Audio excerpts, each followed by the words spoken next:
Welcome to my channel online study with Bhavesh. यह video class 12 chemistry के chapter रासायनिक बल गतिकी के केयर्स उसका वीडियो है और आज के इस वीडियो में हम बात करने वाले हैं वेग नियम के बारे में। किसके बारे में बात करने वाले हैं? आज के इस वीडियो में हम वेग नियम के बारे में बात करने वाले हैं, या इसे दर नियम भी कहा जाता है। कौन सा नियम भी कहा जाता है? दर नियम भी कहा जाता है कि किसी रासायनिक अभिक्रिया का वेग हम किस प्रकार से लिख सकते हैं, किसी रासायनिक अभिक्रिया का वेग किस किस बात पर डिपेंड करता है, वही आज की इस वीडियो में हम चर्चा करने वाले हैं। तो चलिए स्टार्ट करते हैं। देखिए, किसी भी रासायनिक अभिक्रिया का वेग, जैसे माना आपकी एक रासायनिक अभिक्रिया है A small A plus small B capital B gives you small C capital C plus small D capital D. ये आपकी कोई अभिक्रिया है जहां ए और बी क्या है आपके, जहां ए और बी है आपके अभिकारक, जहां ए और बी क्या है आपके अभिकारक है और सी और डी क्या है आपके उत्पाद है। सी और डी क्या है आपके उत्पाद है। अब बात आती है स्मॉल ए small B small C small D क्या है, तो वो क्या है, जैसे कि यदि मैं बात करूं आपकी जब NH3 बनता है तो इस प्रकार होता है N2 plus 3H2 gives you 2NH3। जैसे ये वाली अभिक्रिया है आपकी, तो इसमें A क्या है N2, B क्या है इसमें H2 और C क्या है आपका NH3। ऐसा आवश्यक नहीं कि हर अभिक्रिया में D हो, ऐसा आवश्यक नहीं है। तो उत्पाद में केवल यहाँ पर C है, तो ये हो गया A B C।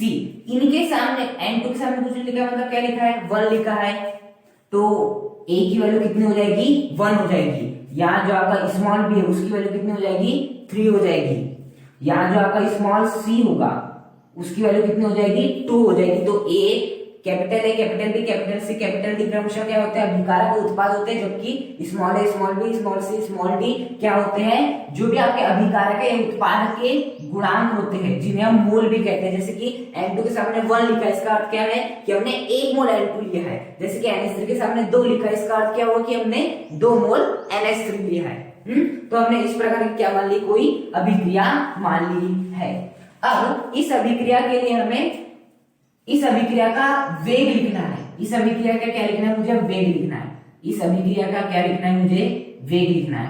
तो मैं किस प्रकार से लिखूंगा, हमेशा याद रखिएगा जो अभिक्रिया का जो वेग होता है, किसी भी रासायनिक अभिक्रिया का जो वेग होता है वो किसके अनुक्रमानुपाती होता है, वो होता है आपके अभिकारक की सांद्रता।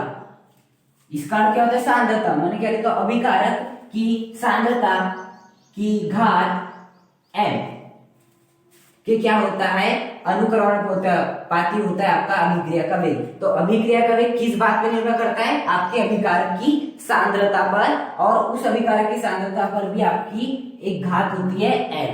क्या होती है, घात m होती है। अब यदि मैं इस अभिक्रिया के लिए ये वाला फॉर्मूला अप्लाई करना चाहूँ, ये वाला जो हमारा प्रमुख आपका संबंध है, इसे यदि अप्लाई करना चाहूँ तो किस प्रकार से कर सकते हैं हम, अभिक्रिया वेग जैसे का वैसे लिख लेंगे। अभिक्रिया वेग अनुक्रमपाती जैसे का वैसा। अब क्या आता है अभिकारक की सांद्रता। यहाँ अभिकारक कौन कौन है, ए भी है बी भी है, तो आ जाएगा ए की सांद्रता प्लस नहीं इनटू बी की सांद्रता। देखिए अभिकारक की सांद्रता, अभिकारक क्या है 2 है, ए की सांद्रता बी की सांद्रता, फिर आती है आपकी घात। अब यहाँ 2 अभिकारक है तो इन दोनों अभिकारकों के ऊपर अलग अलग घात है। ये हो जाएगा, मान लेते हैं m है और ये है आपका n है। तो यही है आपका अभिक्रिया का वेग, कि किसी भी रासायनिक अभिक्रिया का वेग अभिकारकों की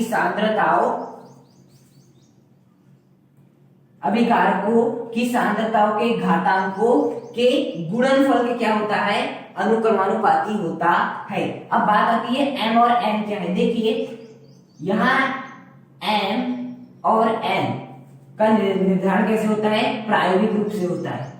कैसा होता है आपका, प्रायोगिक रूप से होता है। किस प्रकार से होता है, प्रायोगिक रूप से होता है।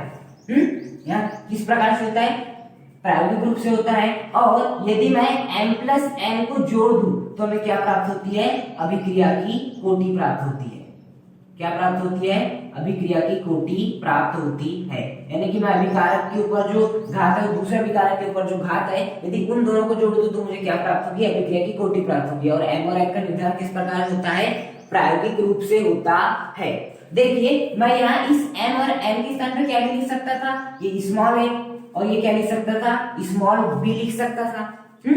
स्मॉल a भी लिख सकता था, स्मॉल b भी लिख सकता, लेकिन मैंने m और n क्यों लिखा, क्योंकि देखिए यहाँ जो आपके अभिकारक है उनके जो को एफिशिएंट है, अर्थात जो आपके गुणांक है वो इस प्रकार से लिए गए हैं, वो वास्तविक रूप से नहीं लिए गए, वो इस प्रकार से लिए गए हैं कि आपकी अभिक्रिया क्या हो जाए, संतुलित हो जाए। जैसे कि आपने अभिक्रिया पढ़े होंगे N2 + 3H2 gives you 2NH3।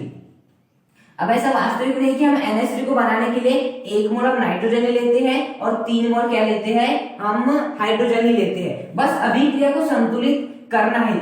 अब मैं इसके स्थान पे यदि मैं यहाँ क्या लिख दूं, आपका 6 लिख दूं, यहाँ यदि मैं इसके स्थान पे यहाँ 6 लिख दूं तो यहाँ क्या हो जाएगा, आपका 3 वैल्यू हो जाएगी, 3 दूनी 6, यदि हम संतुलित करने की बात करें, और कितना हो जाएगा 6 × 18, तो यहाँ क्या हो जाएगा आपका 9 हो जाएगा। अर्थात पहले यहाँ A का मान कितना था, आपका 1 था, यहाँ B का मान कितना था, 3 था, और यहाँ आपके जो C का मान था, स्मॉल c का मान 2 था। लेकिन फिर जब मैंने जैसे इसे 6 किया था, C का मान 6 किया, तो इस B का मान कितना हो गया 9, और A का मान कितना हो गया आपका 6। अर्थात A, B और C के मान, या चौथा B रहता उत्पाद आपका D, स्मॉल d का मान परिवर्तित होते रहता है, लेकिन परिवर्तित होते रहता है। और हम किस प्रकार से परिवर्तित करते हैं, केवल और केवल एक रासायनिक अभिक्रिया को संतुलित करने के लिए, केवल और केवल एक रासायनिक अभिक्रिया संतुलित हो जाए मात्र। अब ऐसा जरूरी नहीं कि हमने यदि NH3 बनाया तो हमें 6 मोल N2 चाहिए, आपका 9 मोल H2 चाहिए, तभी हमें 6 मोल NH3 मिलेगा, ऐसा भी बिल्कुल भी नहीं है। यदि आपको 1 मोल NH3 चाहिए तो आपका N2 आधा ले लीजिए, H2 आपका 1.5 ले लीजिए, आपको एक NH3 आसानी से प्राप्त हो जाएगा। अर्थात जो A और B और C की वैल्यू होती है वो हम केवल अभिक्रिया को संतुलित करने की दृष्टि से मानते हैं वैसी वैल्यू, ऐसा जरूरी नहीं कि जो हम मानते हैं वो प्रायोगिक रूप से भी लिया जाए। तो यहाँ जो M और N होते हैं वो होती है आपकी प्रायोगिक वैल्यू। वो कैसी होती है, प्रायोगिक वैल्यू, मतलब कि यदि M का मान इस अभिक्रिया के लिए कितना है, 3 है, इस अभिक्रिया के लिए यदि M का मान 3 है, मतलब कि यहाँ 3 होगा, और यदि यहाँ 2 है, M का मान कितना यहाँ 2 है और M का मान कितना है 3 है, तो इसका अर्थ क्या हुआ कि यदि हमें NH3 प्राप्त करना है तो हमें 3 मोल लेना ही होगा N2, और 2 मोल हमें H2 लेना ही होगा। तो यहाँ जो A और B रहते हैं वो इस प्रकार से व्यवस्थित रहते हैं कि बस आपकी अभिक्रिया संतुलित हो जाए। वास्तव में ऐसा पक्का नहीं कि हमने इतने ही मोल लिए होंगे यदि हमें NH3 चाहिए, तो बस केवल संतुलित करने के लिए हम इन A और B को इस प्रकार से लिखते हैं। किंतु प्रायोगिक रूप से जो वास्तव में रहता है वो क्या रहता है, M और N रहता है, जिसका निर्धारण प्रायोगिक रूप से करते हैं। इसी कारण यहाँ आपका आता है M आता है और यहाँ क्या आता है आपका N आता है। उम्मीद करता हूँ कि आपको आसानी समझ आया होगा कि small a, small b, small c का उपयोग केवल हम समीकरण को संतुलित करने के लिए करते हैं। वास्तव में ऐसा नहीं है कि हमने उतने ही मोल लिए होंगे NH3 को बनाने के लिए, किंतु ये जो M और N की वैल्यू यदि उतनी दी है तो इसका अर्थ ये पक्का है कि आपने N2 के 3 ही लिए होंगे और H2 के 2 ही लिए होंगे, तभी आपको NH3 मिला होगा। तो M और N क्या का निर्धारण प्रायोगिक रूप से होता है। यदि मैं M और N को जोड़ दूं तो मुझे क्या प्राप्त हो जाएगी, अभिक्रिया की कोटि प्राप्त हो जाएगी। अब देखिए मैं इस आगे क्या लिख सकता हूं, आपका जो आपका अभिक्रिया वेग हो जाएगा, ये अनुक्रमानुपातिकता का चिन्ह है। जैसे मैं इस अनुक्रमानुपातिकता का चिन्ह को हटाऊंगा तो इक्वल का साइन आ जाएगा, साथ ही साथ एक कांस्टेंट आ जाएगा, कांस्टेंट आ जाएगा, और ये जैसे के वैसे रहेंगे। a की घात n और b की सांद्रता की घात कितनी हो जाएगी, n हो जाएगी। तो जैसे मैंने अनुक्रमानुपातिकता का चिन्ह हटाया तो इक्वल भी आ गया, k साइन भी आ गया, और ये जैसा का वैसा। जहां k है वो क्या है, आपका नियतांक है, जहां k क्या है, आपका नियतांक है। और इस नियतांक को क्या कहा जाता है, इस नियतांक को कहा जाता है आपका वेग नियतांक। इस नियतांक को क्या कहा जाता है, वेग नियतांक कहा जाता है। और ये जो संपूर्ण जो आपका समीकरण है, ये जो संपूर्ण समीकरण है, इस समीकरण को क्या कहा जाता है, वेग समीकरण कहा जाता है। इस समीकरण को क्या कहा जाता है, वेग समीकरण कहा जाता है। तो वेग समीकरण क्या होता है, अभिक्रिया वेग बराबर k, a की सांद्रता की घात m और b की सांद्रता की घात n, यही आपका वेग समीकरण। और अभिक्रिया का वेग किसके अनुपात होता है, अभिकारक की सांद्रताओं कि प्रायोगिक रूप से जो घात निकली उसके बराबर, उसके अनुक्रमानुपाती होता है, अर्थात अभिकारक की सांद्रता जितनी ज्यादा अभिक्रिया का वेग भी क्या होगा उतना ही ज्यादा होगा। ओके, अब बात आती है कि हम वेग स्थिरांक का मान निकल गया कि अब हम इसे परिभाषित किस प्रकार कर सकते हैं। तो देखिए किस प्रकार से हम कर सकते हैं इसे परिभाषित। समझ तो गए कि अभिक्रिया जो आपका वेग स्थिरांक है वो क्या है, आपका k है, लेकिन इसे परिभाषित किस प्रकार करें। देखिए वेग स्थिरांक या वेग नियतांक बात वही होती है। यदि मैं इस a को क्या कर दूं, 1 कर दूं, यदि मैं इस a को 1 कर दूं और इस b को भी क्या कर दूं, 1 कर दूं, इस a को भी 1 कर दूं और b को भी 1 कर दूं, तो हमें क्या प्राप्त हो जाएगा, आपका वेग बराबर k। मैंने a के स्थान a को क्या किया हूं, 1 किया हूं, तो यह 1 की पावर m आ जाएगी, a के स्थान पे मैंने 1 लिख दिया। b को भी क्या कर दिया मैंने, 1 कर दिया हूं, तो मैंने इस b के स्थान पे क्या लिख दिया, आपका 1 लिख दिया, उसकी पावर कितनी है, n है। यहाँ a को मैंने a को नहीं किया हूं, a की सांद्रता को 1 के बराबर किया हूं, अर्थात मैंने जो a की सांद्रता माना है वो कितनी माना है, 1 इकाई। और यहाँ जो मैंने b को 1 नहीं करा, b की सांद्रता को 1 करा, अर्थात यहाँ जो मैंने b की जो सांद्रता मानी है वो कितनी मानी है, 1 इकाई मानी है। कितनी मानी है, 1 इकाई मानी है। तो यहाँ हो गया 1 a की सांद्रता के स्थान पे और यहाँ b की सांद्रता के स्थान पे हो गया 1। तो वेग बराबर फाइनली कितना आ जाएगा हमारा k। 1 की घात m का मान कितना होता है, 1 ही होता है, और 1 की घात n का मान भी कितना होता है, 1 ही होता है। तो यहाँ से वेग बराबर क्या आ जाएगा, k इंटू 1 इंटू 1 कितना प्राप्त होगा, आपका k ही प्राप्त हो जाएगा।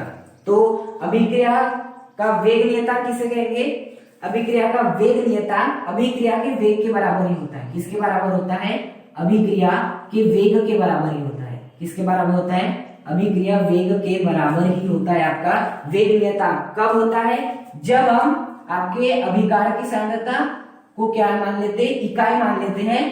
तो जो भी आपका अभिक्रिया का वेग होता है वो किसके बराबर होता है, अभिक्रिया नियतांक के बराबर होता है। तो अभिक्रिया नियतांक क्या होता है, जब अभिकारक की सांद्रता को इकाई मान ली जाती है तब आपके अभिक्रिया का जो भी वेग निकलता है, यहाँ हमने इसे 1 मान लिए, यहाँ 1 मान लिए, तो जो भी अभिक्रिया का वेग निकलेगा वह क्या होगा, अभिक्रिया स्थिरांक होगा, जिसे हम अभिक्रिया स्थिरांक नहीं, वेग स्थिरांक होगा, जिसे हम क्या कहते हैं, वेग नियतांक भी कहते हैं।